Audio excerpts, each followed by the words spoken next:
ఎలాంటి వ్యక్తి ఇస్సాకు? ఏ కొడుకులో లేని అద్భుతమైన 2 లక్షణాలు అతనిలో ఉన్నాయి. ఇవాళ యవనస్తుల్లో ఎవరిలో లేనటువంటి లక్షణాలు 2 ఇస్సాకులో కనపడతాయి. మొదటిది, దేవునికి బలి ఇవ్వడానికి కన్న తండ్రికి అప్పగించుకున్నాడు, పరలోకపు తండ్రికి అప్పగించుకున్నాడు. మీరు ఊహించండి, ఆ వయసులో తను ప్రాణం పెట్టడానికి నాన్న చేతులకి తన ప్రాణాన్ని అప్పగిస్తాడా?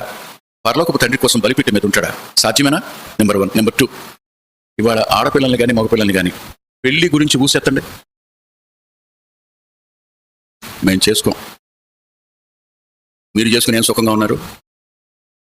పెళ్లి ఊసెత్తొద్దమ్మా, నేను చేసుకోనంటే చేసుకోను.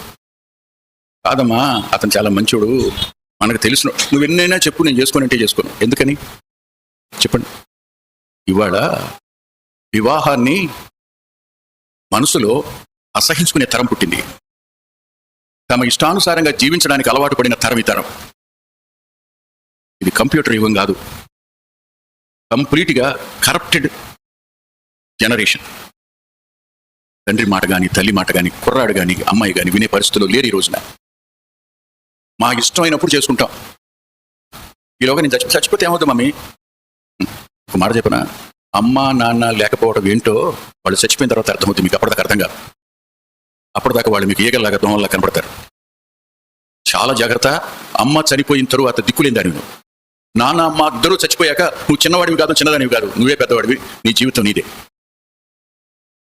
పెళ్లి దగ్గర తన తండ్రికి పరలోకపు తండ్రికి అప్పగించుకున్నవాడు ఇస్సాకు. ఆ అమ్మాయి ఎలా ఉంటుందో తెలుసా? అందంగా ఉంటుందో అసహ్యంగా ఉంటుందో తెలుసా? ఎత్తుగా ఉంటుందో పొట్టిగా ఉంటుందో లావుగా ఉంటుందో సన్నగా ఉంటుందో మంచిదో కాదేమన్నా తెలుసా? దేవుడు తెచ్చిన ఆమెను చేసుకుంటా, మా నాన్న ఇష్టం చొప్పున చేసుకుంటా. అబ్రహాం యొక్క ఇష్టం ఎంత గొప్పదో తెలుసా? వెళ్ళు, పెద్ద దాసుని విడిచి వెళ్ళు. నేను ఎలాగైతే ఆ దేశాన్ని విశ్వాసంతో విడిచి వచ్చానో అలా విడిచి వచ్చిన ఆమె గుడారంలో కోడలుగా ఉంటుంది. చిన్న నిర్ణయం ఏం కాదు, ఇది గొప్ప నిర్ణయం. ఇస్సాకు ఇంతటివాడు, సామాన్యుడు కాదు.